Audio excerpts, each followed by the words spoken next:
चलिए students, let us start. Good morning guys, good morning, very very good morning. आज हम लोग कौन से चैप्टर का रिवीजन करेंगे? तो भाई कॉन्ट्रैक्ट और इंडियन रेगुलेटरी फ्रेमवर्क अपना ऑलरेडी हो चुका है।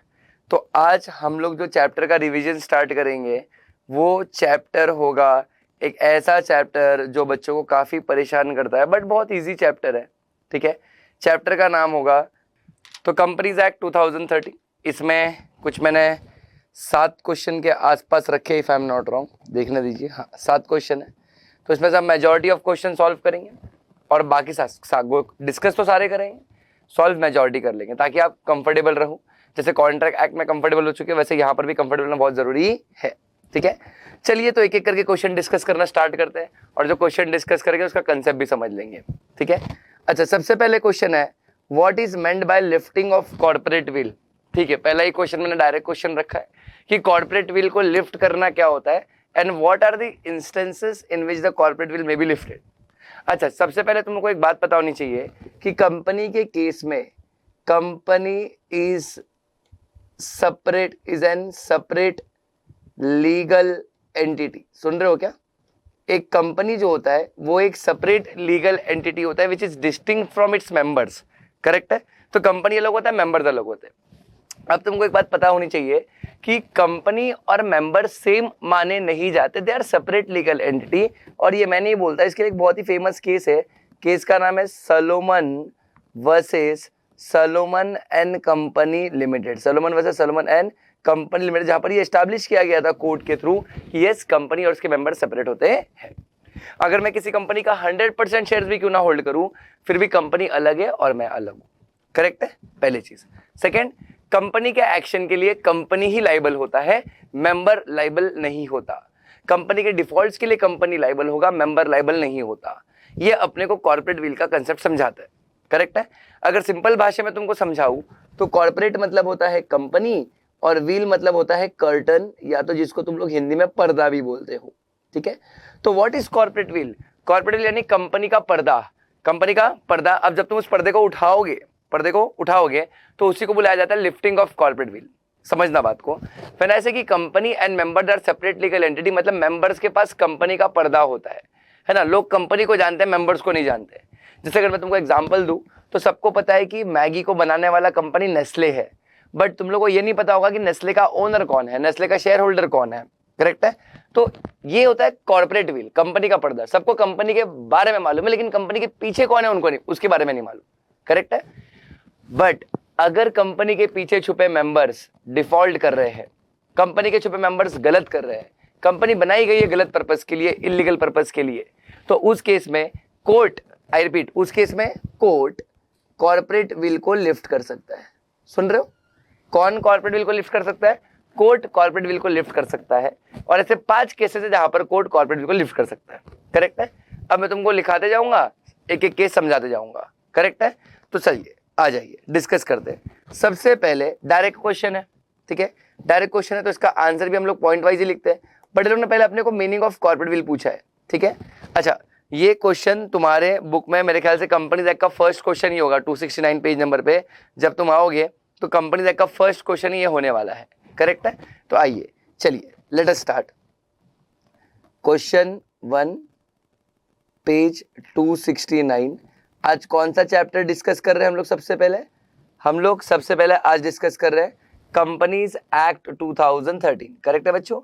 आई रिपीट, सबसे पहले क्या डिस्कस कर रहे हैं?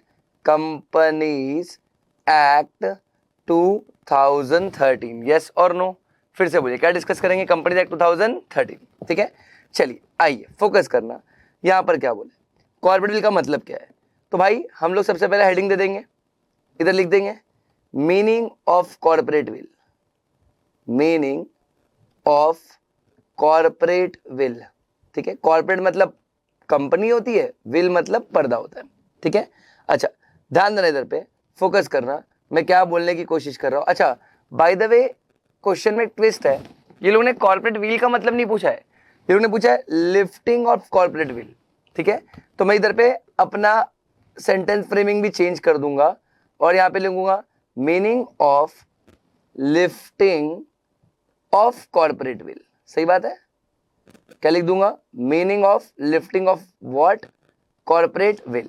ठीक है, अब इसमें सबसे पहले मैं समझाऊंगा कि कॉर्पोरेट विल क्या होता है। ठीक है, अच्छा, corporate will is a concept, corporate will is a concept where company is treated separate from its members. Company treated separate from its member, company और मेंबर्स को अलग अलग माना जाता है। ठीक है, in simple words it implies that company is a separate legal entity। ये तो कॉर्पोरेट विल की बात कर रहे हैं हम लोग। अभी लिफ्टिंग ऑफ कॉर्पोरेट विल क्या होता है, ठीक है, ध्यान देना, इसी में पैराग्राफ चेंज कर दे रहा हूं। Lifting of corporate will means looking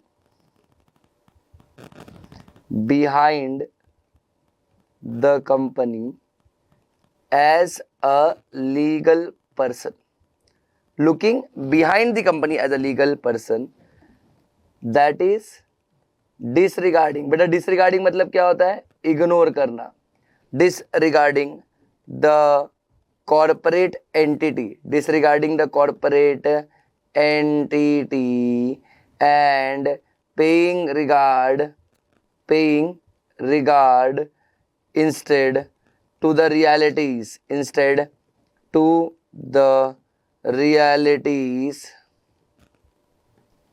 behind the legal form। So sorry बच्चों, ठीक है। अच्छा, तो देखो साफ साफ बोला गया है लिफ्टिंग ऑफ कॉर्पोरेट मतलब क्या होता है। लिफ्टिंग ऑफ कॉर्पोरेट मतलब आप लोग क्या करते हो, आप लोग कंपनी के बियॉन्ड देखते हो, कंपनी के पीछे देखते हो कि कौन से मेंबर छुपे हुए हैं, कुछ डिफॉल्ट तो नहीं हो रहा है। ठीक है, अच्छा, फिर मतलब आप यहाँ पर सेपरेट लीगल एंटिटी वाला कंसेप्ट डिसरिगार्ड यानी इग्नोर कर देते हो, और रिगार्ड यानी अटेंशन किसको पे करते हो, कंपनी के पीछे कौन से मेंबर छुपे हुए हैं उसको। ठीक है, अच्छा, ओके सर, समझ गया सर। अब क्या करने का सर, तो अब यहां पर ध्यान देना, मैं लिख रहा हूं when courts ignore the corporate personality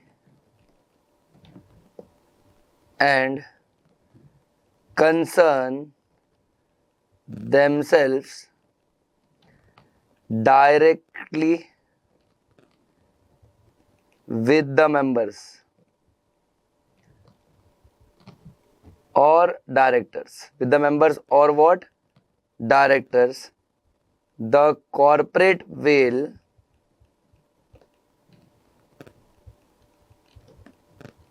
may be said to have been lifted। ठीक है, corporate veil may be said to have been lifted, correct है। अच्छा, और यहां पर मैं एक और लाइन ऐड कर रहा हूं, only in appropriate circumstances, only in appropriate circumstances court can lift corporate will. ठीक है बच्चों, only in appropriate circumstances court क्या कर सकता है, कोर्ट कॉर्पोरेट विल लिफ्ट कर सकता है, otherwise court corporate will lift कर सकता नहीं है। करेक्ट है, इजी। अच्छा, ये तो लिख दिया मैंने कि meaning of lifting of corporate will. ठीक है, अब उन्होंने पूछा कि instances in which the corporate veil में बी लिफ्टेड। ठीक है, तो मैं यहां पर लिखूंगा in following instances corporate veil में बी लिफ्टेड। ठीक है, कौन से केसेस में कॉर्पोरेट विल लिफ्ट हो सकता है, सुन रहे हो क्या, कौन से केसेस में कॉर्पोरेट विल जो है वो लिफ्ट हो सकता है। करेक्ट है, इजी, पक्का। अब टोटल 5 केस है बच्चों, कितने केस है, 5। ठीक है, आई रिपीट, कितने केस है, 5। सबसे पहला केस यहां पर सबसे पहला केस, मैं एक एक केस बताऊंगा, एक एक चीज लिखूंगा, ठीक है। यहां पर सबसे पहले लिख रहा हूं कंपनी फॉर्म्ड फॉर फ्रॉड और improper conduct or to defeat the provision of law, ठीक है। सी, कॉर्पोरेट विल क्यों लिफ्ट किया जाएगा? क्योंकि कंपनी जो है वो कौन से पर्पस के लिए बनी है? फ्रॉड पर्पस के लिए। या कंपनी सही से काम नहीं कर रही है, या कंपनी लॉ के प्रोविजंस को डिफीट करने की कोशिश कर रही है। तो इन सब केसेस में कॉर्पोरेट विल जो है वो लिफ्ट हो सकता है। हम लोग चाहे तो कॉर्पोरेट विल लिफ्ट करवा सकते हैं, है ना, इन सब केसेस में। अच्छा, अब इसका थोड़ा सा एक्सप्लेनेशन भी लिखना पड़ेगा, है ना। तो अब देखो यहां पर मैं क्या लिखूंगा, ध्यान देना। कोर्ट में lift the corporate will of the company if the company is formed for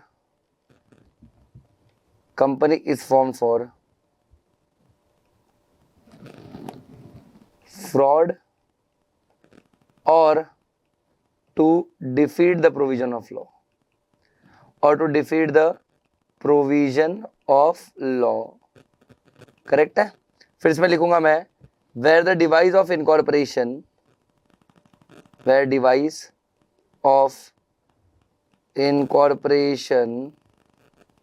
is adopted for some illegal or improper purpose, then court may lift the corporate will, then court may lift the what? Corporate will, ठीक है। अच्छा, अब जब तुम corporate will का concept देखोगे ना बच्चों, तो जितने केसेस है जहां पर कॉर्पोरेट विल लिफ्ट हो सकता है ना, उसके सामने उसके केस लॉस के नाम लिखे हुए हैं, ठीक है। केस लॉस को एक्सप्लेन भी किया हुआ है, बट क्योंकि ये डायरेक्ट क्वेश्चन है, हम लोग कभी केस लॉ को एक्सप्लेन नहीं करेंगे। अब अगर तुम इसके बाद केस लॉ को भी एक्सप्लेन करने चले जाओगे तो तुम सोचो तुम्हारा आंसर कितना बढ़ेगा, और 6 मार्क्स के लिए तुमको 5-6 पेज लिखना पड़ेगा, which will not make any sense, और तुम्हारा टाइम भी कंज्यूम हो जाएगा। तो मैं क्या करूंगा, मैं यहाँ पर आगे ब्रैकेट में लिख दूंगा, इसका जो रिलेटेड केस है वो है Gilford motor company versus horn, ठीक है। इसका जो रिलेटेड केस है वो मैं यहाँ पर लिख दूंगा। अब इससे एग्जामिनर को क्या मालूम पड़ेगा? एग्जामिनर को इससे ये रियलाइज होगा कि यार अच्छा, ये बच्चा कंसेप्ट भी पढ़ के आया है और ये बच्चे को केस लॉ का नाम भी याद है। अच्छा, मैं जब भी तुम लोग को रेगुलर लेक्चर्स में कंपनी लॉ सिखाता हूँ, जब भी कंपनीज एक्ट सिखाता हूँ, मैं बच्चों को अक्सर बोलता हूँ कि जो कॉर्पोरेट विल है ना, कॉर्पोरेट विल का कंसेप्ट, उसके जो 5 केस लॉ है वो तुमको याद होने चाहिए। ये 5 केस लॉ के अलावा सोलोमन वर्सेस सोलोमन वाला केस भी याद होना चाहिए तुमको। उसके अलावा तुमको एशबरी वाला केस और रॉयल ब्रिटिश बैंक वर्सेस टर्कोइंट वाला केस, ये 7 से 8 केस इस चैप्टर के तुमको याद होने चाहिए, कंपलसरी याद होने चाहिए, जिसको तुम अपने आंसर में यूज कर सकते हो। मैं फिर बोल रहा हूँ, तुमको एग्जाम में कभी भी ऐसा क्वेश्चन नहीं आएगा जहां पर लोग तुमको बोलेंगे explain Royal British Bank versus Turquand, explain Ashbury Railway Carriage and Iron Company Limited versus Riche, explain Gilford Motor versus Horne, explain Dinshaw Maneckji पेतित।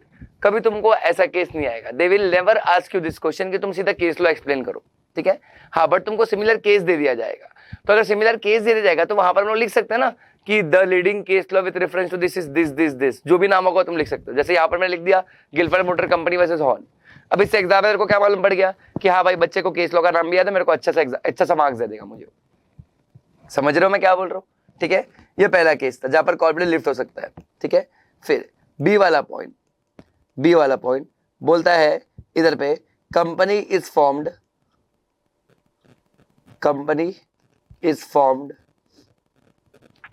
To divide income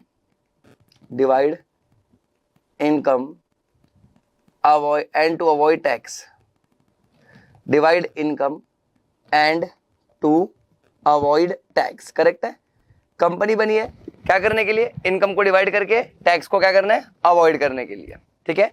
अच्छा, जब भी रेगुलर लेक्चर्स होते हैं ना, मैं इन सब केसेस का तुमको सारे केस लॉस का चार्ट बना के देता हूँ कि कैसे क्या हो रहा है करके, ठीक है। बट क्योंकि अभी यहाँ पर क्वेश्चन डिस्कशन है, टाइम का रेस्ट्रिक्शन है, तो मैं तुमको ब्रीफ देते जाऊंगा और समझाते जाऊंगा, ठीक है।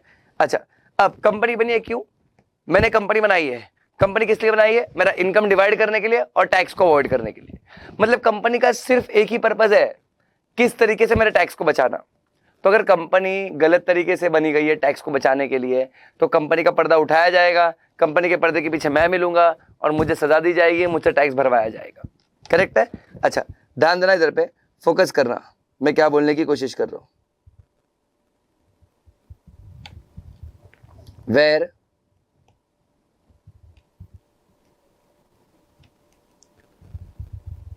corporate entity is used to evade और circumvent tax। circumvent मतलब अगेन टैक्स को नहीं भरना, ठीक है। then the court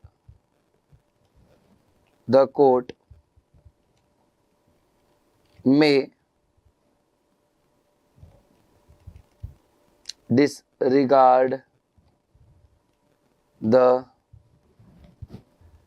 separate legal entity of the company and will lift the corporate will, है ना। और कॉर्पोरेट विल को क्या कर दिया जाएगा? कॉर्पोरेट विल को लिफ्ट कर दिया जाएगा। इसका जो फेमस केस है वो है सर दिनशॉ मानिकजी पैतित। अगर याद होगा तुम लोगों को, तो ये 4 प्राइवेट कंपनी बनाता है, जहां पर वो अपना इन्वेस्टमेंट डिवाइड कर देता है, इनकम डिवाइड कर देता है, और इनकम डिवाइड करके एकदम मज्जानी लाइफ जीता है ना। और बाद में जब पता चलता है कि 4 प्राइवेट कंपनीज क्या कर रही है, तो चारों प्राइवेट कंपनी का पर्दा उठा दिया जाता है, उसके पीछे दिनशॉ मिलता है, उसको पनिश किया जाता है, ठीक है। I hope you remember guys, ठीक है। बी पॉइंट के बाद पॉइंट नंबर कौन सा आ जाएगा बेटा? सी। टोटल 5 केस है ना कॉर्पोरेट लिफ्ट करने के, और 6 मार्क्स का क्वेश्चन है, तो लिखना भी पड़ेगा 5 केस, ठीक है। अच्छा, सी बोलता है टू डिटरमाइन कैरेक्टर और रेसिडेंस ऑफ द कंपनी, ठीक है। कंपनी बनाई गई है क्या करने के लिए? क्या डिटरमाइन करने के लिए? रेसिडेंस या तो कैरेक्टर, ठीक है, यानी कंपनी कहां से बिलोंग करता है उसके लिए, ठीक है। तो ध्यान देना इधर पे मैं क्या बोलने की कोशिश कर रहा हूं, ठीक है। The court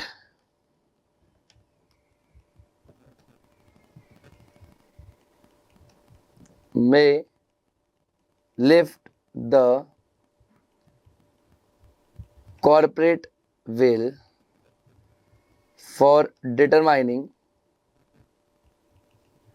whether the company is alien friend or alien enemy, alien friend और alien enemy, ठीक है। अच्छा, एलियन फ्रेंड और एलियन एनिमी, ठीक है। कोर्ट क्या कर सकता है? कोर्ट कॉर्पोरेट लिफ्ट कर सकता है ये डिटरमाइन करने के लिए कि ये जो कंपनी है वो एलियन फ्रेंड है, एलियन एनिमी है। अब तुम लोगों ने इंडियन कॉन्ट्रैक्ट एक्ट तो पढ़ा होगा बच्चों। अगर तुमने इंडियन कॉन्ट्रैक्ट एक्ट पढ़ा होगा तो तुमको एक बात पता होगी, चलो तुम मुझे बताओ, हम किससे कॉन्ट्रैक्ट नहीं कर सकते? एलियन फ्रेंड से नहीं कर सकते या एलियन एनिमी से नहीं कर सकते? बताइए, चलो हम किससे कॉन्ट्रैक्ट नहीं कर सकते? एलियन फ्रेंड से नहीं कर सकते या एलियन एनिमी से नहीं कर सकते? कह रहे थे हम एलियन एनिमी के साथ कॉन्ट्रैक्ट नहीं कर सकते, सबको बताइए, ठीक है। तो अगर कंपनी जो है कंपनी का कैरेक्टर, कंपनी का रेसिडेंस पता करने के बाद अगर पता चल रहा है कि कंपनी एलियन एनिमी और उसके साथ ट्रांजैक्शन नहीं करना चाहिए, तो कोर्ट वहां पर कॉर्पोरेट विल लिफ्ट कर सकता है, ठीक है। कोर्ट वहां पर कॉर्पोरेट विल क्या कर सकता है? लिफ्ट कर सकता है, ठीक है। And the leading case law, the landmark case, landmark लिखता हूं, लैंडमार्क मतलब famous, landmark case in relation to this is Daimler Company Limited versus Continental Tire and Rubber Company Limited, ठीक है। कौन सा केस है इसमें? Daimler Company Limited versus Continental Tyre and Rubber Company Limited. Clear है बच्चों मैं क्या बोल रहा हूँ, है ना? तुम चाहो तो देखो ये जो मैंने लाइन लिखी है ना, द लैंडमार्क केस या फिर द फेमस केस या फिर द फेमस जजमेंट, है ना, ऐसा करके भी केस लॉ को लिख सकते हो, या तो तुम ऐसे ब्रैकेट में लिख दो तो भी चल जाएगा। ठीक है, अब जैसे मेरे पास यहाँ पर कंटेंट 3 लाइन का बन रहा था, तो मैं सोचा और लाइन कैसे ऐड करूँ, तो इसके लिए मैंने केस लॉ का रेफरेंस लिख दिया। करेक्ट है। अब डाइमलर कंपनी में तुमको याद होगा तो कंपनी बनती है जर्मनी में, सॉरी कंपनी बनती है लंदन में यानी यूके में, बट उसके सारे शेयर होल्डर्स जर्मनी के होते हैं। तो जब कंपनी का पर्दा उठाया जाता है तो कंपनी को लंदन की नहीं, यूके की नहीं, जर्मनी की बताई जाती है, और फिर जर्मनी की बताई जाती है तो यूके और जर्मनी का वर्ल्ड वॉर 1 के टाइम वॉर चल रहा था, तो फिर कॉन्टिनेंटल कंपनी को एलियन एनिमी डिक्लेयर किया जाता है, अगर तुमको याद होगा तो। ठीक है, अच्छा सी पॉइंट के बाद पॉइंट नंबर क्या आएगा, डी पॉइंट आएगा। ठीक है, अच्छा डी पॉइंट आता है जहां पर बोला है कंपनी बनाई गई है to avoid legal obligation. Company बनाई गई to avoid what, legal obligation. ध्यान देना, company is formed to avoid legal obligation or welfare legislation और welfare legislation। ठीक है, अच्छा अब इसका थियरी क्या है, ध्यान देना, where the only purpose for the formation of company was to use it as a device to reduce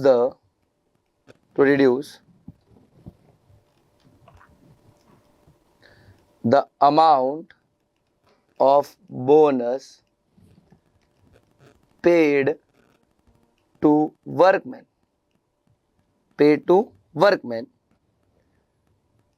the court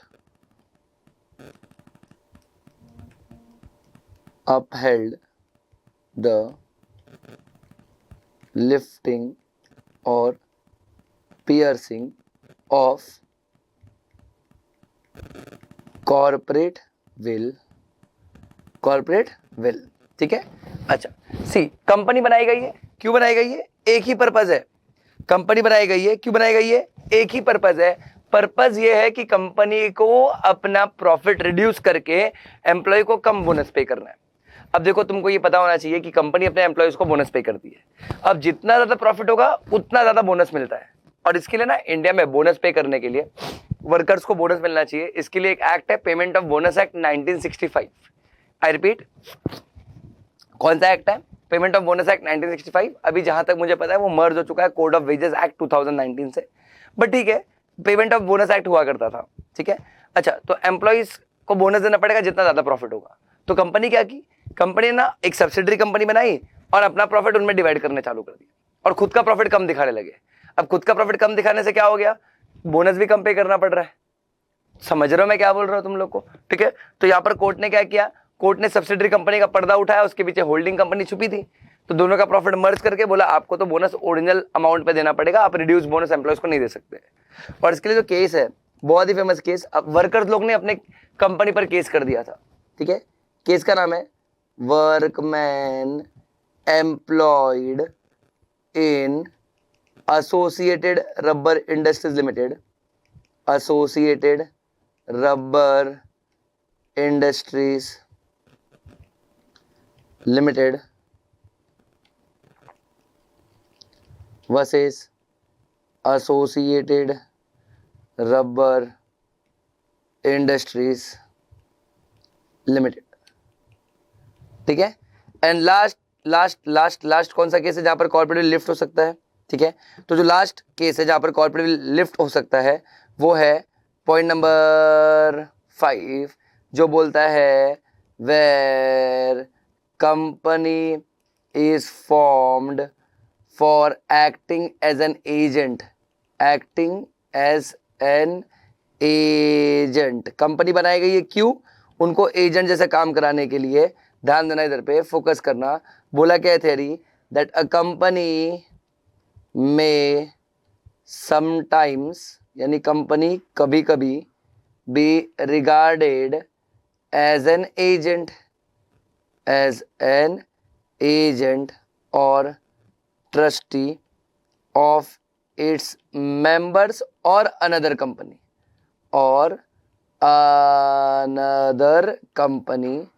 and therefore to have lost its individuality.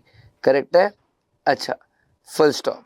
ठीक है, इधर पे कंपनी में act as an agent of another company. So in such cases court may lift corporate will to ascertain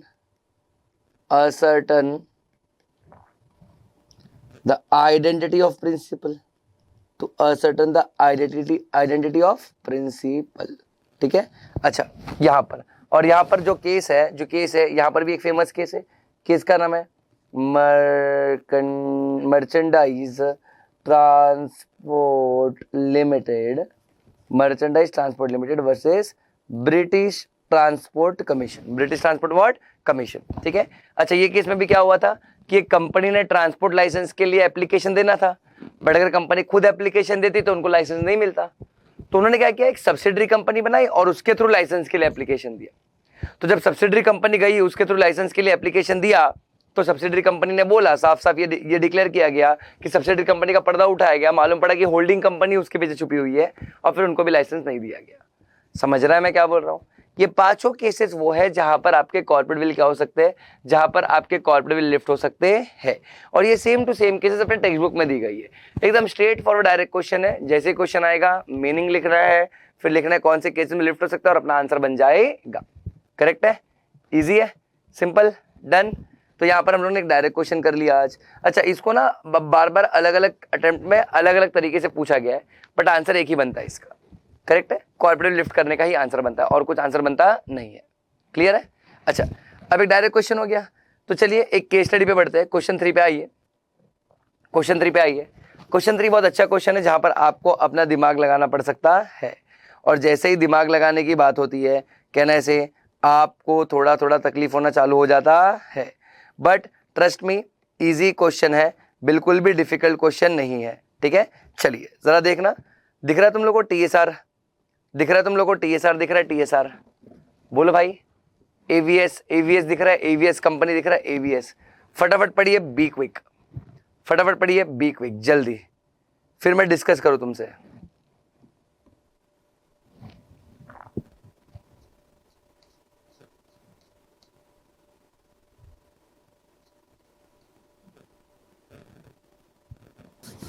कुछ समझ रहा है क्या? होल्डिंग सब्सिडरी कुछ याद है क्या? हिंट देता हूं, चलो हिंट देता हूं. ये जो कंसेप्ट है वो कहां से आ रहा है? Holding company and subsidiary company. All दो आंसर में हमको सब्सिडरी कंपनी के बारे में लिखना है. चलिए बताइए, थोड़ा सा दिमाग लगाइए, बहुत इजी क्वेश्चन है. चलो, पलक का तो राइट आंसर आ गया. बाकी लोग?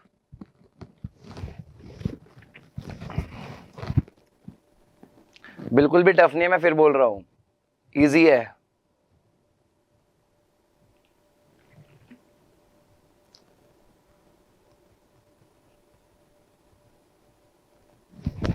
चलो, जीत भी सही आंसर दे दिया. चलिए मैं क्या करता हूं, मैं ना तुम लोगों को पहले सब्सिडरी कंपनी का प्रोविजन लिखवा देता हूं, जो इसका आंसर होगा. तो लिखवाने के बाद कैसे मैं तुमको अच्छे से समझा भी पाऊंगा उसमें से, और फिर हम लोग इसका कंक्लूजन लिखेंगे.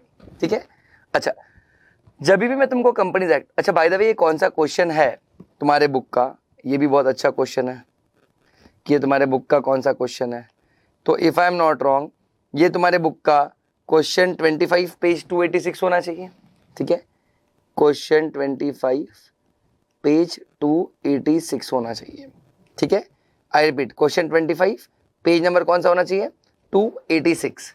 अच्छा, जब भी मैं तुमको कंपनीज एक्ट सिखाता हूँ रेगुलर लेक्चर में, मैं तुमको कितने बार ये बोलता हूँ कि तुम लोगों को ना बाकी सेक्शन पता हो या ना हो, बट कंपनी, जितने भी टाइप्स ऑफ कंपनीज है, उनके डेफिनेशन का क्लॉजेज, यानी जैसे 2 clause 2 clause 68 private company, 2 clause 71 public company, 2 clause 62 one person company, 2 clause 85 small company, 2 clause 42 foreign company, 2 clause 45 government company, 2 clause 46 तुम्हारा holding company, 2 clause 87 subsidiary company, 2 clause 6 associate company, 2 clause 52 listed company, 455 dormant company, 406 निधि company, section 8 company. तुमको ये सारे sections पता होने चाहिए बच्चों। 2 clause 22 limited by guarantee, limited by shares, 2 clause 21 limited by guarantee, 2 clause 92 unlimited company, है ना। तो ये सब तुमको पता होना चाहिए, ये डेफिनेशन के सेक्शंस तुमको याद होने चाहिए। मैं अक्सर बोलता हूँ, क्योंकि क्या होगा, ये लोग है ना बहुत बार तुम लोग को टाइप्स ऑफ कंपनीज पर ही क्वेश्चन पूछ लेंगे। जैसे देखो ये क्वेश्चन सब्सिडरी कंपनी पर पूछा है, तो अपने को पता होना चाहिए कि सब्सिडरी कंपनी का सेक्शन क्या है, ठीक है। अब तो भाई पूछा सब्सिडरी कंपनी पर, तो लिखेंगे भी सब्सिडरी कंपनी का ही आंसर। अब इधर पे लिखेंगे क्या, ध्यान देना, ठीक है। According to section, I hope तुम लोग लिख रहे हो मेरे साथ, आई होप तुम राइटिंग प्रैक्टिस मेरे साथ ही कर रहे हो। तुम ये सोच रहे हो कि नहीं अभी हम देखेंगे कि सर कैसे लिख रहे हैं, ये तो आदमी बहुत अच्छा लिख रहा है, ये सुबह लिख के जा चले जाएगा पागल जैसा, हम तो सोफे पे बैठ के सोए रहेंगे। तो याद रखना, तुम सोए ही रहोगे, फिर अगले अटेम्प्ट में उठोगे, ये बात याद रखना, ठीक है। अगर तुम लिख रहे हो मेरे साथ, तो तुम्हारा मेरे साथ राइटिंग प्रैक्टिस हो रहा है। जिन्होंने मेरे साथ स्टार्टिंग से लिखा होगा, अब तक कम से कम 20-22 आंसर लिखे हमने, कम से कम 20-22 आंसर लिखे होंगे, और नहीं लिखे होंगे तो आज तो कंप्लीट तो हो ही जाएंगे। तो अगर तुम लिख रहे हो तो तुम्हारा भला होगा, अदरवाइज तुम खून के आंसू रोने वाले हो, ठीक है। चलिए ध्यान देना, according to section 2 clause 87 of the companies act 2013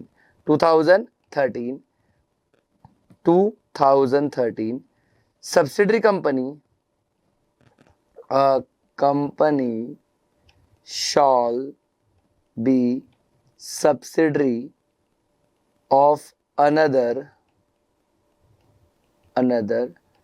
if any of the following conditions, if any of the following conditions are satisfied, ठीक है। if any of the following conditions are what satisfied, ठीक है। नीचे मैं क्या करने वाला हूं, मैं नीचे 3 कंडीशन लिखने वाला हूं।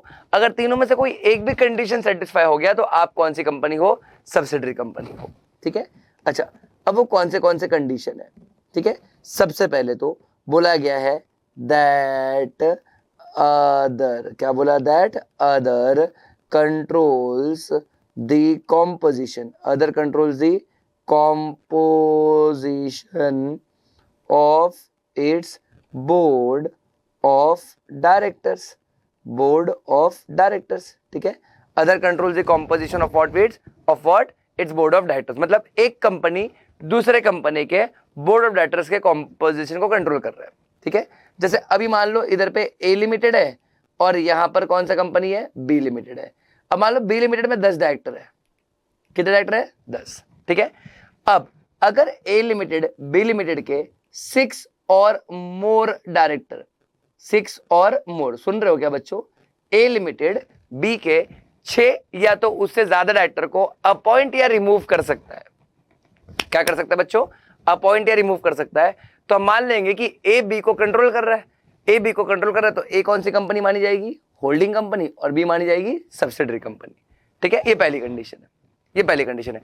अगर एक कंपनी दूसरे कंपनी के मेजॉरिटी या सारे डायरेक्टर्स को अपॉइंट या रिमूव कर सकती है तो हम मानते हैं कि ये कंपनी होल्डिंग है, सामने वाली क्या मान जाएगी, सब्सिडरी, ठीक है। सेकेंड कंडीशन क्या है, बोलता है that other exercises or controls more than 1/2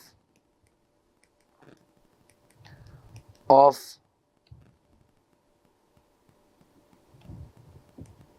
voting power in other company, either on its own or through one or more of its subsidiaries, one or more of its subsidiaries, ठीक है। अच्छा ध्यान देना, एक कंपनी क्या करता है, एक कंपनी दूसरे कंपनी में more than 1/2 voting power hold करता है। अच्छा, मोर देन 1/2 वोटिंग पावर मतलब मोर देन 50% वोटिंग पावर। और मेरे प्यारे बच्चों, जरा मुझे फटाफट आंसर करना, वोटिंग पावर कौन से कंपनी में मिलता है?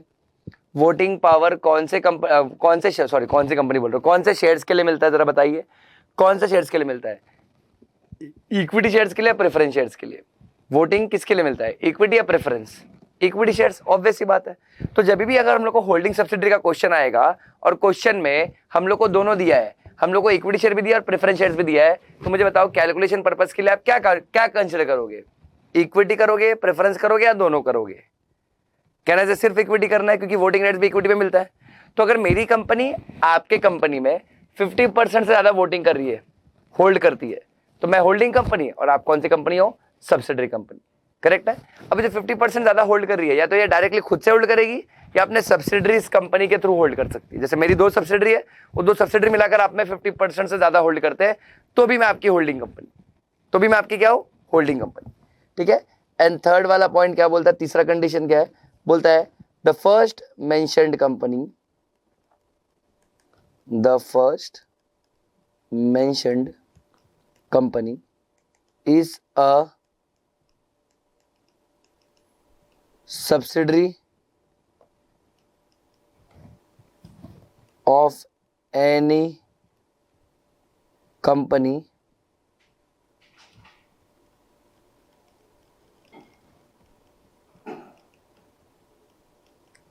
which is that others subsidiary, ठीक है, which is that other what? Subsidiary, ठीक है, इजी, पक्का। मतलब in short, in simple words, तीसरा पॉइंट क्या बोलता है? Subsidiary company of subsidiary company is subsidiary company of holding company. Yes, simple words में क्या बोल रहा हूं मैं, ध्यान देना, एग्जाम में लिखना है, तुम्हारे समझने के लिए बोल रहा हूं। Subsidiary company of subsidiary company is subsidiary company of holding company, ठीक है। मतलब मेरी सब्सिडरी जो कंपनी है उसकी जो दूसरी सब्सिडरी होगी, मेरी सब्सिडरी की सब्सिडरी मेरी भी सब्सिडरी होगी, सुन रहे हो? मेरी सब्सिडरी की सब्सिडरी मेरी भी क्या होगी? सब्सिडरी होने वाली है, क्लियर है? अच्छा, अब इस क्वेश्चन में हुआ क्या? इस क्वेश्चन में एवीएस प्राइवेट लिमिटेड है जिसका paid up share capital 1 crore है, जिसमें 8 लाख इक्विटी शेयर्स है और 2 लाख प्रेफरेंस शेयर्स है, क्लियर है? इजी, पक्का। तो ध्यान देना अभी इधर पे, तुमको समझाने के लिए सिर्फ, ठीक है, सिर्फ तुमको समझाने के लिए ध्यान देना। एक कंपनी है, ठीक है, एक कंपनी जिनका नाम है एवीएस। अब एवीएस का टोटल शेयर कैपिटल ₹1 करोड़ है, बट 1 करोड़ में क्या हुआ, इनके पास है ना 8 लाख इक्विटी शेयर्स है और 2 लाख प्रेफरेंस शेयर्स है 10-10 रुपए के। कितने के? 10-10। तो मैं नंबर ऑफ शेयर से डील करता हूँ अभी, ठीक है। अच्छा, फिर हमको इन्फॉर्मेशन क्या मिली है? इन्फॉर्मेशन ये मिली कि XYZ और BCL कितना होल्ड करते हैं? 3 लाख और 1.5 लाख, ठीक है। तो XYZ कितना इक्विटी होल्ड करता है? 3 लाख इक्विटी शेयर होल्ड करता है। और दूसरा कौन सा कंपनी है बेटा? दूसरा है BCL, राइट, ठीक है। दूसरा कौन सा है? BCL। BCL कितना होल्ड करता है? BCL होल्ड करता है 1.5 लाख इक्विटी शेयर्स, करेक्ट है। और फिर हमको इंफॉर्मेशन दी गई है कि XYZ private limited and BCL private limited are subsidiaries of TSR private limited. मतलब हमको इंफॉर्मेशन दिया गया कि इन दोनों कंपनी का होल्डिंग कंपनी कौन है? TSR लिमिटेड है, ठीक है। और फिर हमको पूछा, बताइए कि एवीएस जो है वो TSR की सब्सिडरी है या नहीं है? एवीएस जो है वो TSR की सब्सिडरी है कि नहीं है, ठीक है। चलिए, मुझे पहले सबसे पहले ये आंसर बताइए, क्या क्वेश्चन में स्पेसिफिकली इन्फॉर्मेशन दी है क्या कि TSR XYZ और PCL का होल्डिंग कंपनी है? क्या ये क्वेश्चन में स्पेसिफिकली इन्फॉर्मेशन दी है? हाँ। अब TSR क्या कर रहा है? अपने सब्सिडरीज के थ्रू एवीएस में होल्ड कर रहा है, लेकिन कितना होल्ड कर रहा है वो देखना पड़ेगा कि मोर देन 50% है कि नहीं है। तो देखो, अब इनका 8 लाख इक्विटी शेयर है टोटल, उसमें से कितना होल्ड कर रहा है? 4.5 लाख। सर 4.5 लाख कैसे आया? 3 लाख XYZ का, BCL का 1.5 लाख। तो कहने से अगर 8 लाख में से 4.5 लाख, कहने से ये मोर देन 50% हो रहा है, और इक्विटी शेयर हो रहा है, मतलब 1 शेयर 1 वोट है। तो अगर 4.5 लाख, मतलब अगर मेजॉरिटी शेयर होल्डिंग है TSR ने XYZ और BCL के थ्रू एवीएस में मेजॉरिटी शेयर होल्डिंग रखी है, तो कहने से मेजॉरिटी वोटिंग राइट्स भी होगा। बिकॉज हमको बचपन से सिखाया गया है, जब तक कुछ ना बोला हो हम लोग को यही बताया गया है कि 1 share is equal to 1 vote, 1 share is equal to 1 vote. तो अगर XYZ 3 lakh equity share hold कर रहा है, मतलब 3 लाख वोटिंग पावर भी है, और BCL 1.5 लाख इक्विटी होल्ड कर रहा है, तो 1.5 लाख वोटिंग पावर भी है। तो XYZ और BCL के पास मिलाकर 4.5 लाख वोटिंग राइट्स है, जो कि मोर देन 50% है। और इसके लिए ऐसा बोला जाएगा कि therefore TSR is holding company of AVS। बोलो बच्चों हाँ या ना। अब तुमको समझ रहा है क्या? अगर तुमको समझा है, तो कोई मुझे बता सकता है क्या कि ये जो टोटल, ये जो मैंने 3 कंडीशन लिखाई है, इसमें से कौन से कंडीशन की वजह से AVS सब्सिडरी बन रहा है? ये जो मैंने 3 कंडीशन लिखाई है, इसमें से कौन से कंडीशन की वजह से AVS सब्सिडरी कंपनी बन रहा है? AVS सब्सिडरी कंपनी बन रहा है, AVS सब्सिडरी कंपनी बन रहा है। कहना है सेकंड कंडीशन। कौन सी कंडीशन? सेकंड, क्योंकि मेरी कंपनी आपकी कंपनी में more than 50% voting rights hold कर रही है थ्रू माय सब्सिडरीज, देखो थर्ड कंडीशन नहीं आएगा। थर्ड कंडीशन क्या है? थर्ड कंडीशन बोलता है मेरी कंपनी की सब्सिडरी कंपनी, मेरी सब्सिडरी कंपनी की सब्सिडरी कंपनी। अब इस क्वेश्चन में TSR की सब्सिडरी कौन है? TSR की सब्सिडरी XYZ और BCL है, बट XYZ और BCL की सब्सिडरी AVS नहीं है। इधर सब्सिडरी का कंसेप्ट नहीं आया है, तो थर्ड कंडीशन नहीं होगा, सेकंड कंडीशन होगा, जहां पर मेरी कंपनी आपकी कंपनी में more than 50% voting rights hold कर रही है। करेक्ट है? इजी है? पक्का? अच्छा, अब प्रोविजन लिखना पड़ेगा, फैक्ट्स लिखना पड़ेगा। इन the given case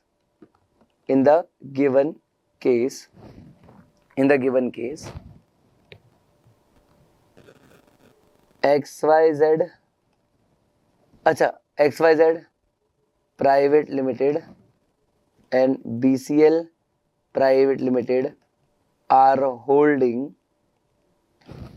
3 lakh equity shares and 1.5 lakh equity shares in AVS Private Limited। अच्छा, total share capital of AVS Private Limited is rupees 1 crore, consisting of 8 lakh equity shares of rupees 10 each and 2 lakh preference shares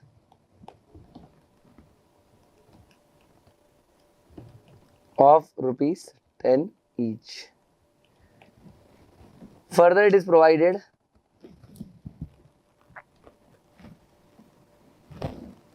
that XYZ Private Limited and BCL Private Limited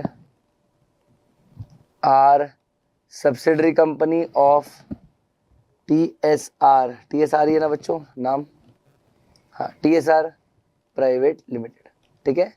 so therefore by applying the provisions of section 2 clause 87 in the given case, it can be concluded that AVS Private Limited is subsidiary company of TSR Private Limited। ठीक है ना? क्या है? TSR Private Limited। Clear है बच्चों? Easy है? Done है? Done है क्या बच्चों? बढ़ू में आ गए? श्योर है तुम लोग? ठीक है, यहाँ पर आंसर हो गया। देखो कितना स्वीट आंसर था। पहले हमने सब्सिडियरी कंपनी का आंसर लिखा और फिर उसके बाद फैक्ट्स लिख के कंक्लूजन लिख दिया। इजी है बच्चों, सिंपल, डन है ना। तो थर्ड क्वेश्चन एक केस स्टडी भी हो गया, है ना। अच्छा, आगे बढ़ते हुए पूछो, क्या पूछिए ना, क्या। अच्छा, आगे बढ़ते हुए हम लोग एक और केस लॉ कर लेंगे। आई होप तुमको होल्डिंग सब्सिडियरी समझ रहा है बच्चों। सब्सिडियरी कंपनी समझा कि नहीं समझा? फटाफट आंसर करना। क्या सब्सिडियरी कंपनी समझा कि नहीं समझा? बी क्विक टू आंसर बच्चों, बोलो बोलो, क्या तुमको सब्सिडियरी कंपनी समझा है? यस यस यस, ठीक है, यस यस यस, बढ़िया, ठीक है। अच्छा, उसमें सब क्वेश्चन 2 कहाँ है? सब क्वेश्चन 2 भी है क्या उसमें? अच्छा, ओ सॉरी, मैंने पढ़ा नहीं है।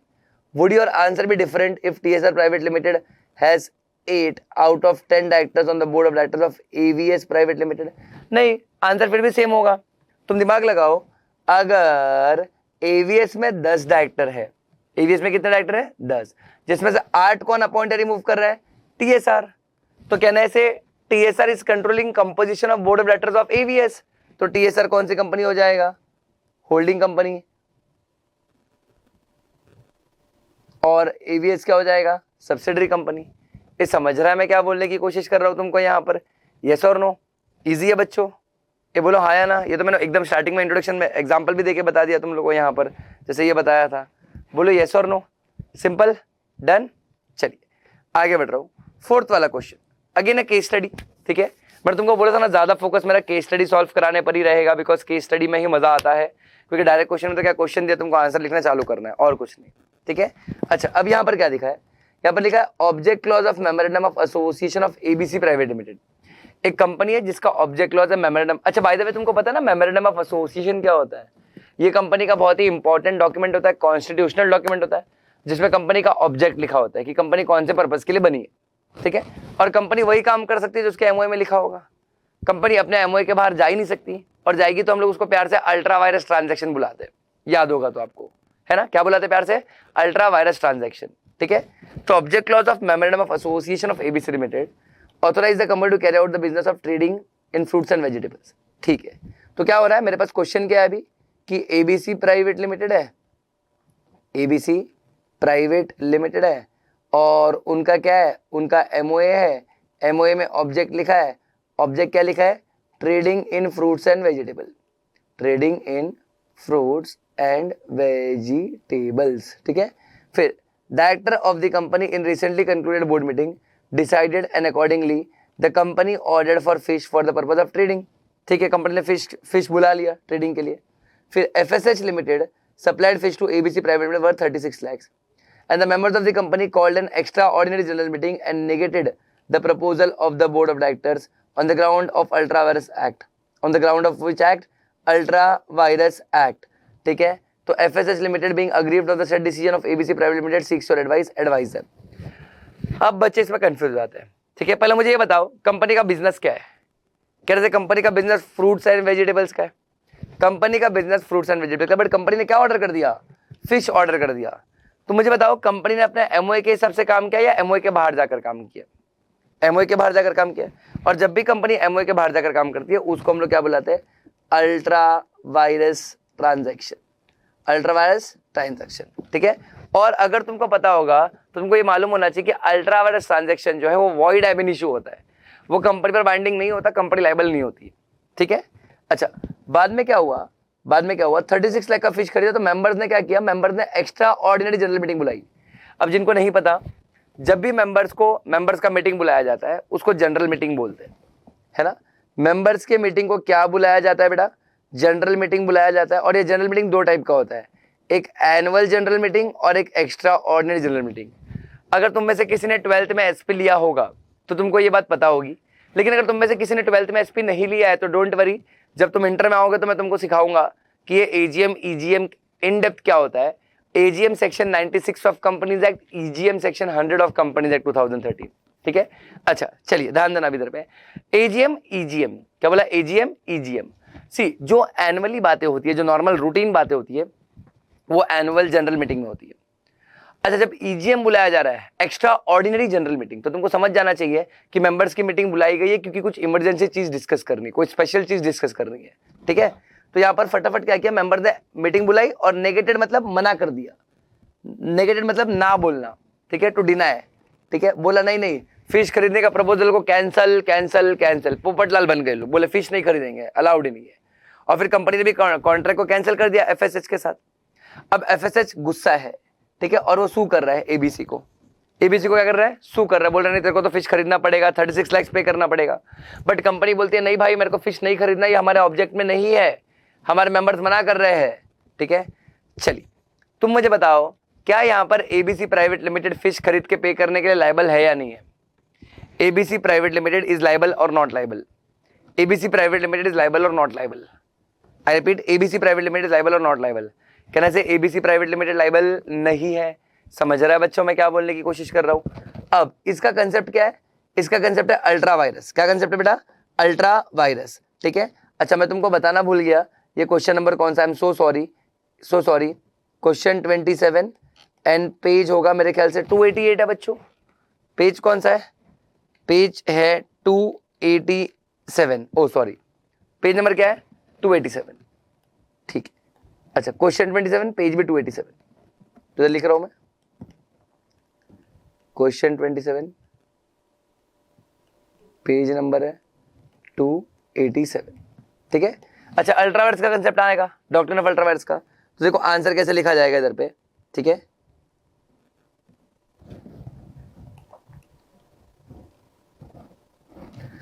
The provisions of doctrine of ultravirus will be applicable in this case, will be applicable in this case। ठीक है। अच्छा, ध्यान देना, company is an artificial person and can enter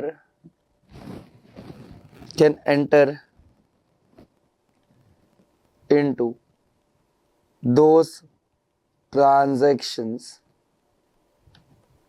as specified in the object clause of MOA, in the object clause of MOA।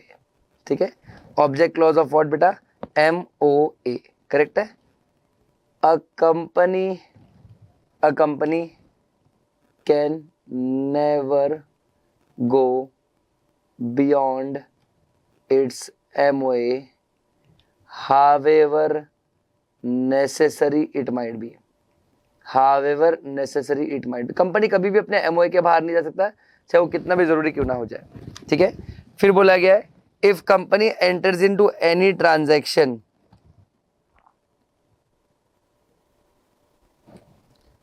if company enters into any transaction which is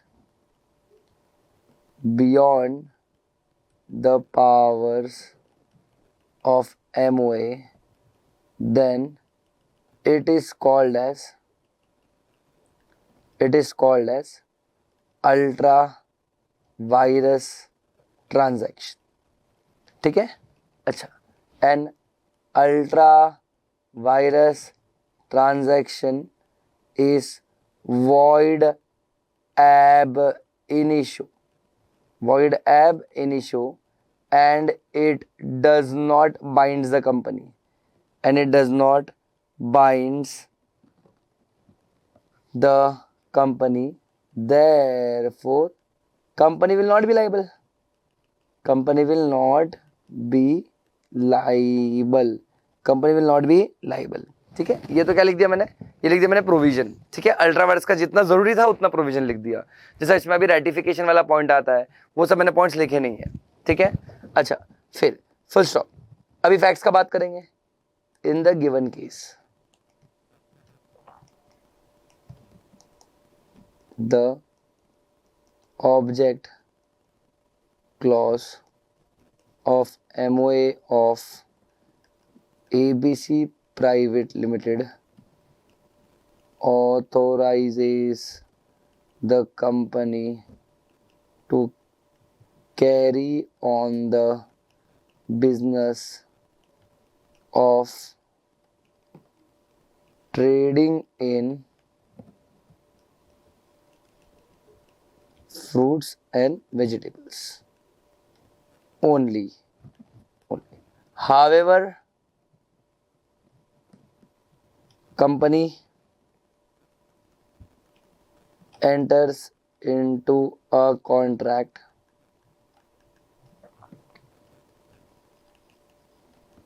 with FSH Limited for purchase of fish worth ₹36 lakhs। ठीक है, कितने का fish purchase करने का contract कर लिया? 36 lakhs। ठीक है, तो फिर अब मैं लिखूंगा कंक्लूजन। ठीक है, in the lights of the above provision and facts of the given case and facts of the given case, facts of the given case, comma, the contract entered by ABC Private Limited with FSH Limited is ultra virus transaction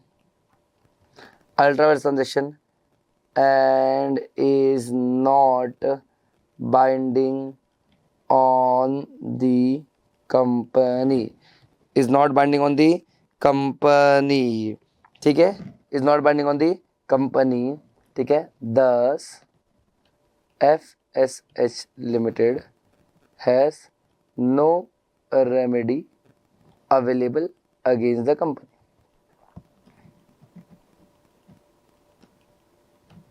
company का कुछ नहीं बिगाड़ सकते, पर तुमको पता है real life में क्या हो सकता है? रियल लाइफ में अगर एफएसएच को पैसा चाहिए या एफएसएच को बैंड बजानी है तो वो चाहे तो डायरेक्टर्स का बैंड बजा सकते हैं, बट उनके पर्सनल कैपेसिटी में। कंपनी लायबल नहीं है, बैंड बजा सकते हैं डायरेक्टर्स का, लेकिन कंपनी लायबल नहीं है। याद रहेगा ये बात, पक्की बात है, इजी है, श्योर है तुम लोग? बोलो बच्चों हाँ या ना? ठीक है, चलिए ये तो आपका क्या हो गया, ये तो हो गया क्वेश्चन 27 पेज 287, ठीक है। अच्छा, फिर एक और क्वेश्चन डिस्कस कर लेते हैं, ठीक है। क्वेश्चन नंबर 5, फरेब लिमिटेड मिला, फरेब लिमिटेड, ठीक है, फरेब लिमिटेड मिला, फरेब लिमिटेड। चलिए तुम पढ़ के बताओगे फरेब लिमिटेड के बारे में, आराम से पढ़ना, फिर मैं डिस्कस करूंगा तुमसे, अच्छे से पढ़ना।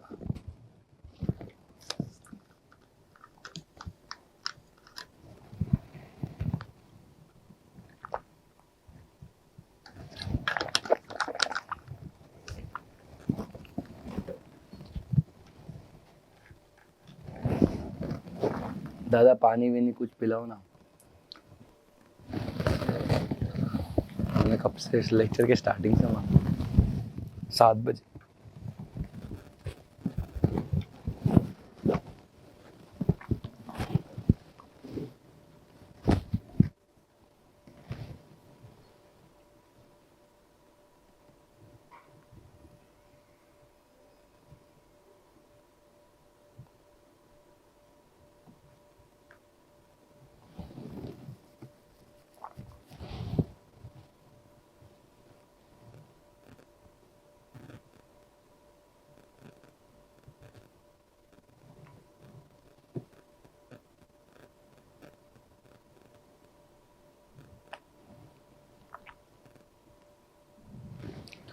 चलिए कुछ कंसेप्ट याद आ रहा है कंपनी एक्ट का? देखो, जब भी हम एप्लीकेशन देते हैं कंपनी को इनकॉर्पोरेट करने के लिए, है ना, समझने की कोशिश करिए, जब भी हम कंपनी को इनकॉर्पोरेट करने के लिए क्या देते हैं? एप्लीकेशन देते हैं। आपको ये बात पता होनी चाहिए कि हम लोग कोई फॉल्स इन्फॉर्मेशन नहीं दे सकते हैं, और अगर हम लोग कोई फॉल्स इन्फॉर्मेशन देते हैं कंपनी को इनकॉर्पोरेट करने के लिए तो फिर 2 कॉन्सिक्वेंसेस हो सकते हैं। एक, हम फॉल्स इन्फॉर्मेशन दे रहे हैं at the time of incorporation और तभी पकड़े गए, तभी पकड़े गए। तो अगर हम लोग फॉल्स इन्फॉर्मेशन दे रहे हैं कंपनी को इनकॉर्पोरेट करने के लिए और तभी पकड़े गए, तो जो लोग इन्वॉल्व है, जितने भी लोग फॉल्स इन्फॉर्मेशन देने में इन्वॉल्व है, वो लोग सब पर सेक्शन 447 की पेनल्टी लग जाएगी, है ना। उन सब पर सेक्शन की कौन सी सेक्शन की पेनल्टी लगेगी? 447 की पेनल्टी लग जाएगी, पहली बात, ठीक है।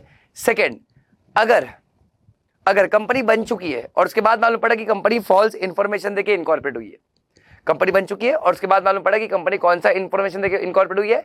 फॉल्स इन्फॉर्मेशन देके, तो वहां पर जो लोग इन्वॉल्व है उन पर 447 तो लगेगा ही, वो तो है ही, 447 लगेगा ही, प्लस आप पर एनसीएलटी का ऑर्डर भी पास किया जाएगा। कंपनी के खिलाफ किसका ऑर्डर पास किया जाएगा? एनसीएलटी का, क्योंकि देखो जो लोग इन्वॉल्व थे उन पर 447 लग चुका है, उन लोग का बैंड बच चुका है, बट कंपनी भी तो इनकॉर्पोरेट हो चुकी है ना, तो कंपनी के खिलाफ किसका ऑर्डर आएगा? कंपनी के खिलाफ एनसीएलटी का ऑर्डर आएगा। सुन रहे हो क्या? कंपनी के खिलाफ किसका ऑर्डर आएगा? कंपनी के खिलाफ एनसीएलटी का ऑर्डर आएगा कि कैसे क्या करना है करके। समझ रहा है मैं क्या बोल रहा हूं? अब वो एनसीएलटी का ऑर्डर कैसे आएगा, क्या आएगा, वो मैं यहां पर बताता हूं, बट पहले क्वेश्चन समझो। फरेब लिमिटेड इनकॉर्पोरेट हुआ है ना, by acquisition of Fareeb and Company, a partnership firm which was earlier involved in many illegal activities. ठीक है, फरेब लिमिटेड ने क्या किया है, बिजनेस स्टार्ट किया है, और बिजनेस स्टार्ट करने के लिए उन्होंने फरेब एंड कंपनी को खरीद लिया, और फरेब एंड कंपनी इलीगल काम करता है। अब प्रमोटर ने क्या किया, फॉल्स इन्फॉर्मेशन सबमिट किया है और कुछ मटेरियल फैक्ट्स यानी इंपॉर्टेंट बातों को सप्रेस यानी दबाया है, छुपाया है at the time of incorporation of the company. फिर some members of the public not being director the promoter of the company approached the NCLT। अच्छा, कुछ लोगों ने NCLT को चुगली किया, NCLT को क्या किया, चुगली किया against the incorporation status of Fareeb। अब NCLT is about to pass the order by directing the liability of the members of the company shall be unlimited। तो NCLT बोल रहे हैं कि members का liability हम लोग क्या कर देंगे, अनलिमिटेड कर देंगे। अच्छा, NCLT क्या होता है, national company law tribunal, correct, company के लिए स्पेशल कोर्ट होता है। फिर given the above advise on whether the above order will be legal and mention the precaution to be taken by NCLT। यानी पूछ रहे हैं कि जो ऑर्डर पास किया गया है ये सही है या नहीं, या बताइए कि NCLT कौन सा ऑर्डर पास कर सकता है। ठीक है, तो आप ये थोड़ा यूनिक सा क्वेश्चन है, बच्चे इसका आंसर जल्दी आइडेंटिफाई नहीं कर पाते, but don't worry, I have got your back, ध्यान देना। बाय द वे ये क्वेश्चन कौन सा होगा, ये पेज 288 पे मेरे ख्याल से क्वेश्चन नंबर होगा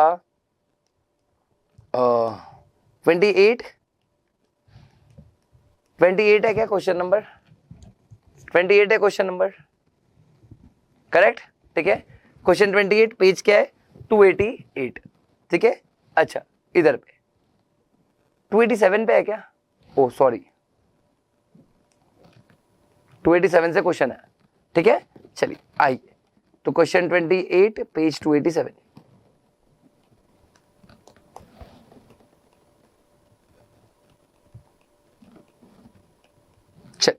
आई ध्यान देना, मैं फोकस करना इधर पे, ध्यान देना। ये क्वेश्चन जो पूछा है ना वो सेक्शन 7 से पूछा है। ठीक है, इनकॉर्पोरेशन ऑफ कंपनी सेक्शन 7 में ही है। चलो तुम मुझे बताओ कैसे लिखना है इसको, तुम्हें मतलब सेक्शन वाइज लिखना है या स्टूडेंट्स के पॉइंट ऑफ व्यू से। मैं हमेशा ये तुम लोग को बोलता हूँ, ऑप्शन देता हूँ, है ना। मैं हर लेक्चर में मतलब हर सेशन में 2-3 question student point of view लिखा देता हूँ। ठीक है, तो कैसे लिखना है इसको, सेक्शन वाइज लिखना है, स्टूडेंट्स पॉइंट ऑफ व्यू लिखना है।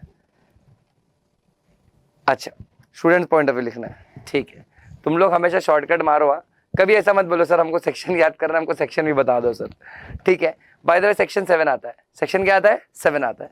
बट ध्यान देना इधर पे क्या बोले, ऐसे स्टार्ट करेंगे, according to the provisions of the companies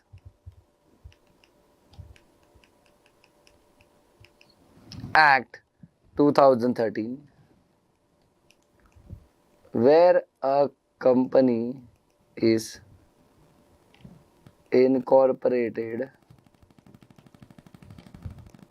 by furnishing false or incorrect information or by suppression of any material facts or information in any of the documents or declaration filed or made for incorporating such company, comma, the tribunal may on an application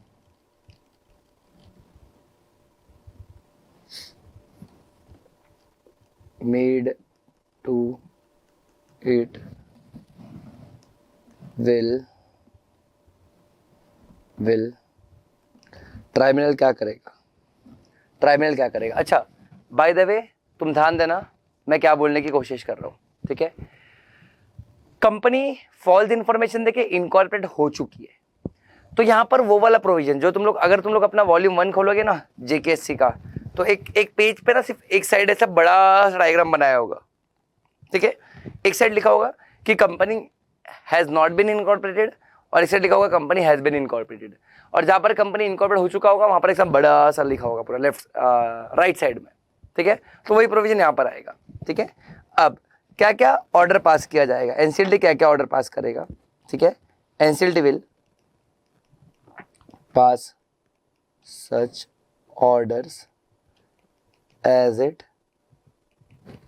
thinks fit, pass such order as it thinks fit for regulation or management of the company, including changes in MOA or AOA of the company in the interest of public, members, creditors, company, ठीक है। तो NCLT क्या करेगा, NCLT को जैसा ठीक लगता है वैसा ऑर्डर पास कर देगा कंपनी को चलाने के लिए, कंपनी को मैनेज करने के लिए। और एनसीएलटी चाहे तो आपके एमओए एओए में भी चेंजेस कर सकता है, लेकिन जो भी चेंजेस करेगा वो पब्लिक के इंटरेस्ट के अंदर या मेंबर या क्रेडिटर्स के इंटरेस्ट के लिए, कंपनी के इंटरेस्ट के लिए होना चाहिए, ठीक है। ए पॉइंट ये बोलता है। फिर बी पॉइंट क्या बोलता है, बी पॉइंट बोलता है direct that liability of the members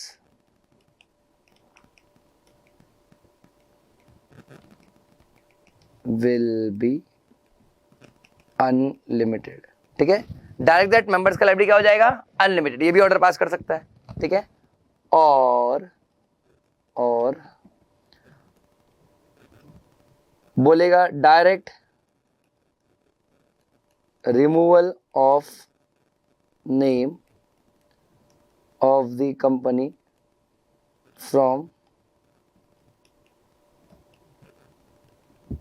the register of company, यानी आपका नाम आरओसी के रजिस्टर से कटवा दिया जाएगा। इसको स्ट्राइक ऑफ भी बोलते हैं। क्या बोलते हैं, स्ट्राइक ऑफ भी बोलते हैं। नाम कटवाना is not winding up, winding up अलग होता है। यहाँ पर नाम कटवा दिया जाएगा मतलब ऑन रिकॉर्ड्स आपकी कंपनी का अस्तित्व मिट जाएगा, मतलब it is like a suspension. फिर जो तुमने जो गलत चीज की उसको अगर सही कर दो तो अगर जो तुमने गलत किया है उसको सही कर दो तो तुम्हारा नाम वापस रिस्टोर भी कर दिया जाएगा, ठीक है। फिर डी पॉइंट बोलता है pass an order for winding up of the company, ठीक है। कंपनी को वाइंड अप करने के लिए भी ऑर्डर पास किया जा सकता है। And last but not the least बोलता है pass such other orders as NCLT thinks fit, ठीक है, thinks fit। लेकिन याद रखना provided before passing any of the above orders, NCLT will give opportunity of being heard to the company, ठीक है। NCLT क्या करेगा, एनसीएलटी कंपनी को अपॉर्चुनिटी ऑफ बीइंग हर्ड यानी बोलने का मौका देगा। सुन रहे हो, एनसीएलटी कंपनी को क्या देगा, अपॉर्चुनिटी ऑफ बीइंग हर्ड यानी बोलने का मौका देगा, ठीक है। अच्छा इधर पे अभी खत्म नहीं हुआ है, प्रोविजन खत्म नहीं हुआ है, ठीक है। फिर यहां पर लिख रहा हूं मैं further if it is proved that company is incorporated by furnishing false information, then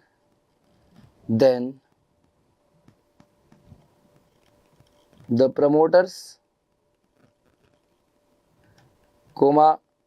first directors and persons making declaration at the time of incorporation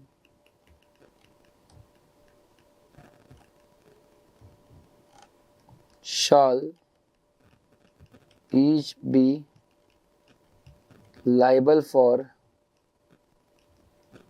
action for fraud under section 447। ठीक है, अच्छा मतलब बोला गया है कि जितने भी लोग इन्वॉल्व थे, जैसे कंपनी के प्रमोटर्स थे, कंपनी के जो फर्स्ट डायरेक्टर्स थे, जो डिक्लेरेशन देते हैं, अच्छा कौन डिक्लेरेशन देते हैं कंपनी बनाने के टाइम?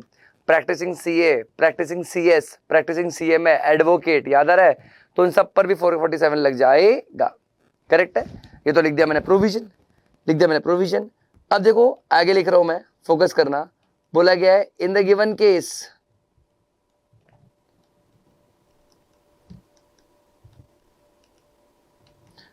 अब देखो ये ना मैं थोड़ा अलग कंक्लूजन लिखूंगा। मैं कैसे करूंगा मालूम है? मैं फैक्ट्स और कंक्लूजन को मिक्स करके लिख दूंगा, क्योंकि देखो प्रोविजन ऑलरेडी बहुत बड़ा हो चुका है, राइट? तो मैं क्या करूंगा, फैक्ट्स और कंक्लूजन को मिक्स करके देखो कैसे लिखता हूं मैं। ठीक है, इन the given case the decision of NCLT directing the liability of members of Fareb Limited to be unlimited is legally valid. Is legally valid, मतलब मैंने सिंपल लिख दिया कि हाँ भाई, क्योंकि ऊपर लिखा है कि एनसीएलटी आपका लाइबिलिटी अनलिमिटेड भी करवा सकता है, तो यहाँ पर जो एनसीएलटी ने फरेब लिमिटेड के अगेंस्ट ऑर्डर पास किया वो लीगली वैलिड है, उसका कोई दिक्कत नहीं है। ठीक है, बन गया आपका आंसर। समझ रहा है मैं क्या बोल रहा हूँ? अच्छा क्वेश्चन था ये, बहुत ही बढ़िया क्वेश्चन था। ठीक है, चलिए आइए फिर आते हैं हम लोग, एक क्वेश्चन 7 है, ये भी अच्छा क्वेश्चन है। ठीक है, बिल्कुल बिल्कुल भी ऐसा मतलब ऐसा नहीं लगेगा तुमको कि वेस्ट ऑफ टाइम है, बहुत अच्छा क्वेश्चन है एबीसी लिमिटेड वाला भी। ठीक है, इसको हम लोग क्या करते हैं, क्वेश्चन नंबर बता देता हूँ, ये आपका ना होगा पेज नंबर 300 पे, और इसका क्वेश्चन नंबर है 47। ठीक है, पेज नंबर 300 है और क्वेश्चन नंबर क्या है 47। ठीक है, चलिए you give it a try. अच्छा मैं तुमको हिंट देता हूँ, हिंट ये है कि कंसेप्ट जो है वो है एसोसिएट कंपनी का, और अगर तुमको नहीं पता तो एसोसिएट कंपनी मतलब एक कंपनी दूसरे कंपनी में 20% से 50% तक होल्ड करती है शेयर्स, करेक्ट? या फिर सामने वाले कंपनी का बिजनेस डिसीजन को कंट्रोल करती है। अगर दोनों में से कोई एक कंडीशन सेटिस्फाई हो रहा है तो सामने वाली कंपनी हमारी एसोसिएट मानी जाती है। ठीक है, 50% तक ही करना होता है, 50% के आगे तो फिर तुम सब्सिडरी बन जाते हो। ठीक है, चलिए पढ़ो इसको। एसोसिएट कंपनी सेक्शन याद है किसी को? सेक्शन क्या है? 2 क्लॉज 6। मैं फिर से बोल रहा हूँ, जितने भी डेफिनेशन ऑफ कंपनी के कंसेप्ट है तुमको सारे के सारे उनके सेक्शंस याद होने चाहिए। एज अ स्टूडेंट तुमको ये सेक्शंस याद होने चाहिए। जब तक तुम डेफिनेशन ऑफ कंपनी का सेक्शन याद नहीं करोगे, तुम कौन से बेसिस पे आंसर लिखोगे बच्चों?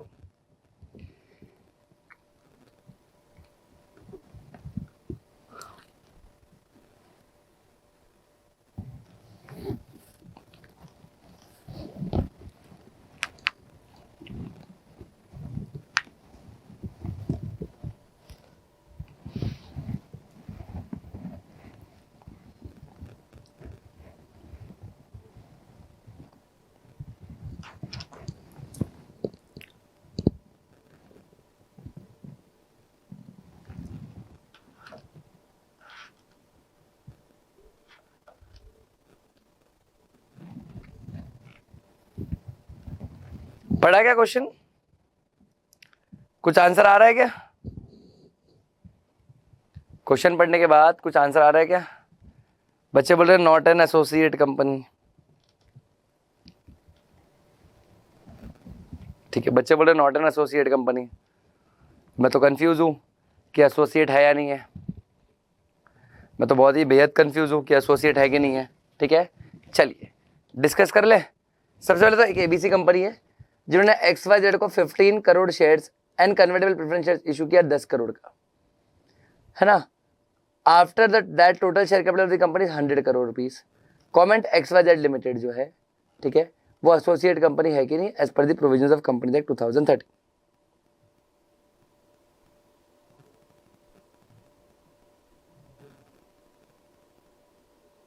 करेक्ट है, इजी है, सिंपल।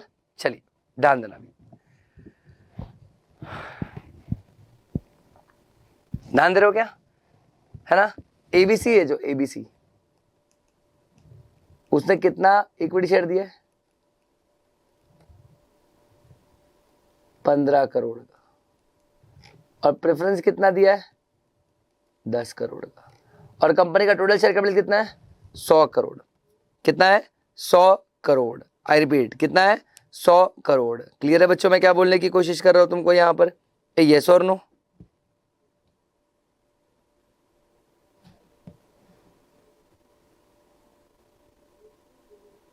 ऐसा ही है ना, बोलो। ठीक है, चलिए देखते हैं एसोसिएट की नहीं, पहले तो एसोसिएट का प्रोविजन लिखना पड़ेगा।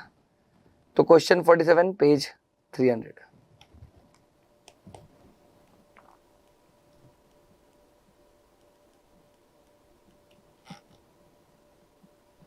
अच्छा, आई यहां पर सबसे पहले तो लिख रहा हूं मैं, प्रोविजन क्या है।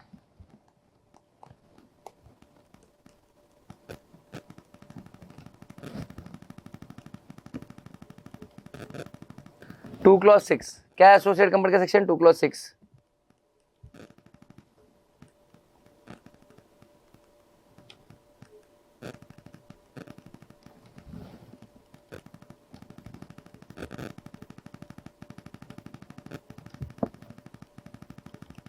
An associate company in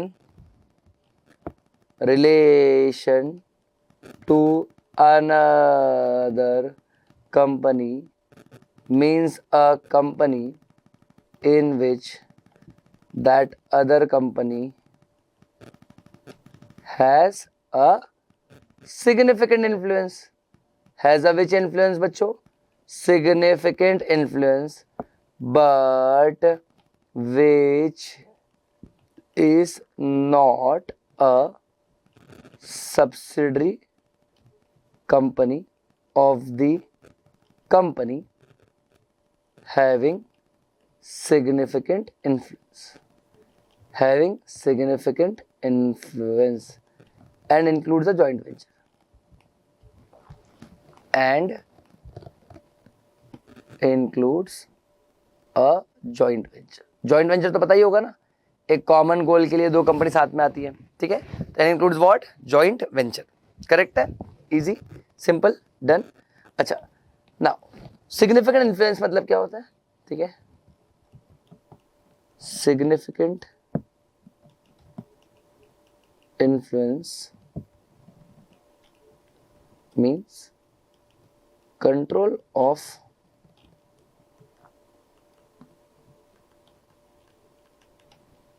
%20 of total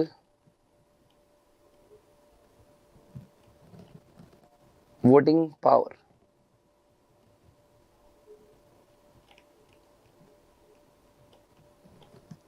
or control of at least or control of or participation in business decision। Correct है, इजी, पक्का, ठीक है। सिग्निफिकेंट इन्फ्लुएंस मतलब क्या होता है, हम कम से कम आपको 20% रोल करते हैं, या तो हम आपके बिजनेस के डिसीजन में क्या करते हैं, हम आपके बिजनेस के डिसीजन में पार्टिसिपेट करते हैं। Correct, easy, simple. बोलो बच्चों, आया ना, बोलो बच्चों, आया ना, आ रही आवाज, पक्का, ठीक है। अच्छा, तो ये तो मैंने लिख दिया किसका आंसर आपका, ये तो मैंने प्रोविजन लिख दिया कि क्या होता है आपका एसोसिएट कंपनी, ठीक है, क्या होता है आपका एसोसिएट कंपनी। क्लियर है, इजी, सिंपल। अच्छा, अब इधर पे प्रोविजन लिखेंगे, प्रोविजन बोलो, फैक्ट्स लिखेंगे। So now in the given case, in the given case ABC has allotted। अच्छा, बाय द वे एक लाइन और लिख रहा हुआ, ठीक है। It is important to note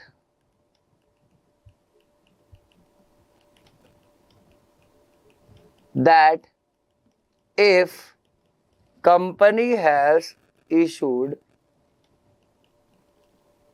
convertible preference shares, then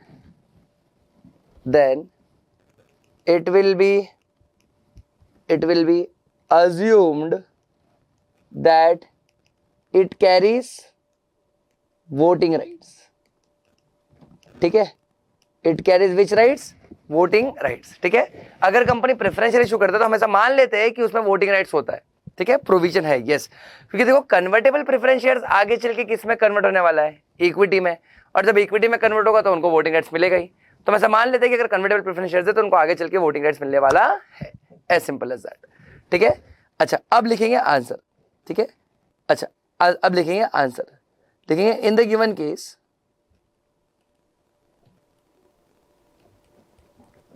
ABC Limited has allotted rupees 15 crore equity shares and rupees 10 crore convertible preference shares to XYZ Limited, and total share capital of ABC Limited is rupees 100 crore. Is rupees how much crores? 100 crores. So therefore, by applying provision of associate company, it is clearly evident that XYZ Limited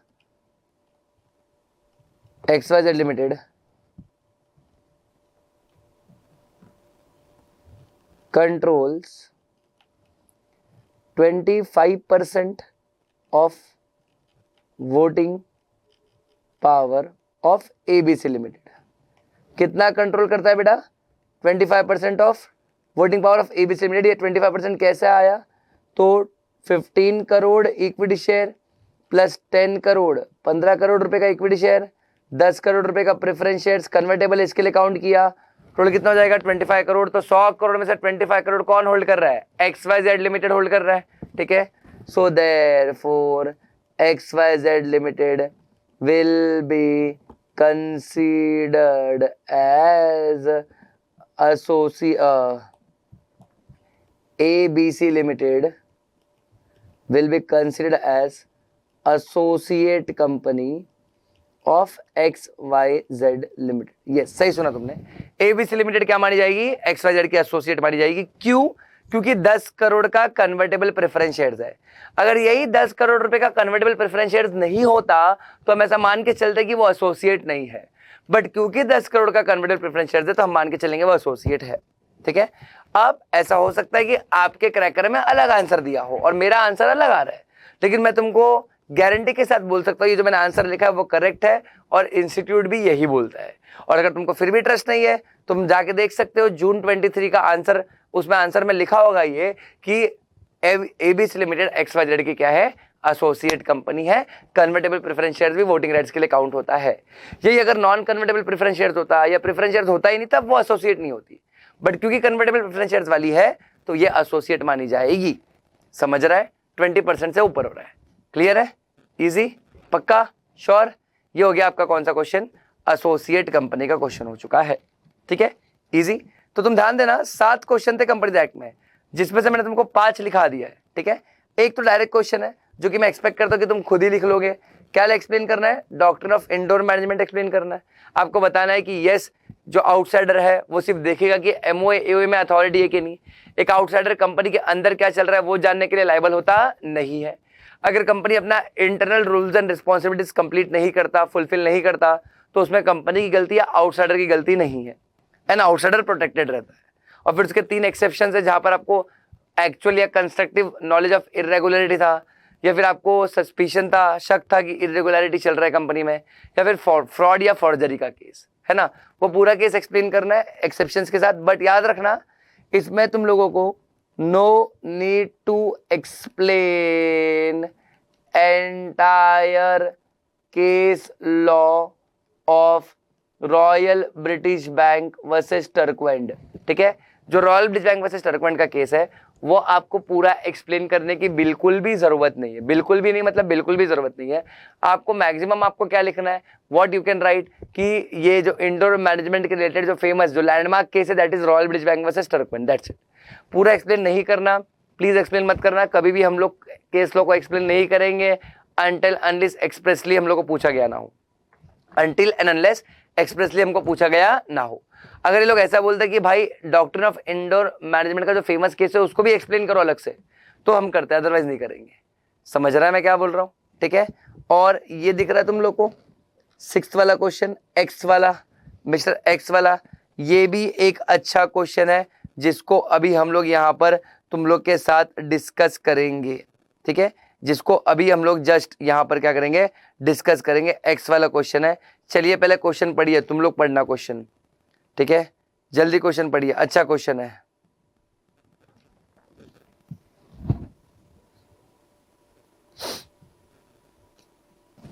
बच्चों जब मैं time दे रहा हूं पढ़ने का तो तुम question पढ़ रहे हो ना, कि मेरा टाइम वेस्ट हो रहा है? पढ़ रहे हो, ठीक है, पढ़ो।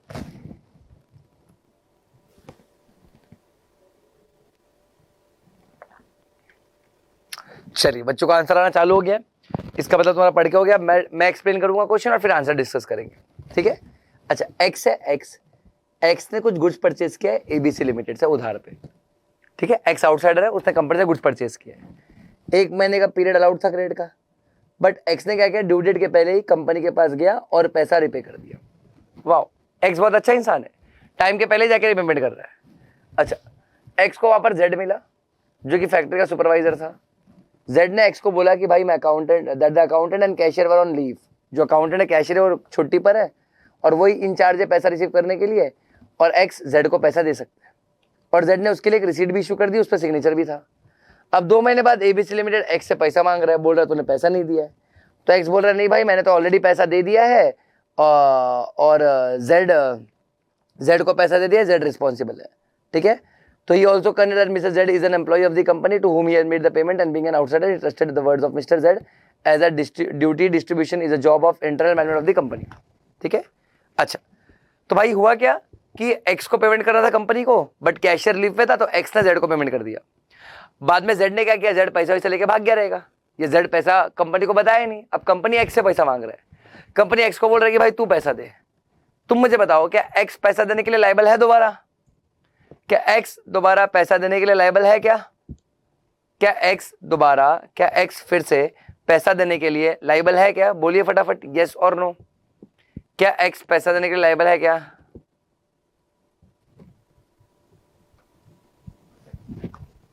कहने से X यहां पर पैसा देने के लिए लायबल नहीं है। अच्छा, X पैसा देने के लायबल क्यों नहीं है? क्योंकि यहां पर कौन सा डॉक्ट्रिन आ जाएगा, इंडोर मैनेजमेंट, ठीक है। कंपनी का इंटरनल ड्यूटी डिस्ट्रीब्यूशन, कंपनी का इंटरनल वर्किंग कैसे होगा, ये कंपनी का जिम्मेदारी है, आउटसाइडर का जिम्मेदारी नहीं है।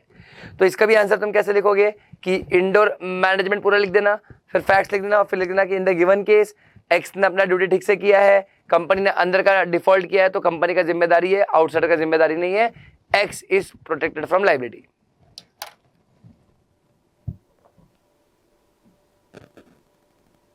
Recording in progress. बच्चों आवाज आ रहा है क्या अभी? बच्चों अभी आवाज आ रहा है? आ रहा है, हाँ। तो हम लोग इधर लिखेंगे कैसे कि जिम्मेदारी किसका है, जिम्मेदारी किसका है, कंपनी का, एक्स का जिम्मेदारी नहीं है, x is not liable, x is not liable. समझ रहा है मैं क्या बोल रहा हूँ तुम लोग को? तो अगेन ये डॉक्ट्रिन ऑफ इंडोर मैनेजमेंट का क्वेश्चन है। सो आई बिलीव 7 में से 5 क्वेश्चन मैंने लिखा है, अब 2 क्वेश्चन तुम खुद से घर पे प्रैक्टिस करोगे। क्लियर है बच्चों? इजी है, पक्का, डन। चलिए, तो यहाँ पर आपका कंपनीज एक्ट के जो सिलेक्टेड क्वेश्चन हमने लेके आए थे उसका डिस्कशन खत्म होता है, जिसमें से 7 में से 5 क्वेश्चन मैंने लिखा दिया तुमको, ठीक है। एक इंडोर मतलब 2 क्वेश्चन बचे तो दोनों सेम ही कंसेप्ट पर बेस्ड है, इंडोर मैनेजमेंट वाले कंसेप्ट पर। मैं चाहता हूँ कि तुम उसको डिस्कस कर लो, ठीक है। अच्छा, तो अब अपना टोटल 3 चैप्टर हो चुका है, ठीक है, 3 चैप्टर हो चुका है। एक इंडियन रेगुलेटरी फ्रेमवर्क, दूसरा आपका चैप्टर जो हो चुका है वो है इंडियन कॉन्ट्रैक्ट एक्ट, जो कि मॉन्स्टर चैप्टर है, पार्ट ए पार्ट बी दोनों। और अभी हमने क्या डिस्कस किया, कंपनीज एक्ट 2013, ठीक है।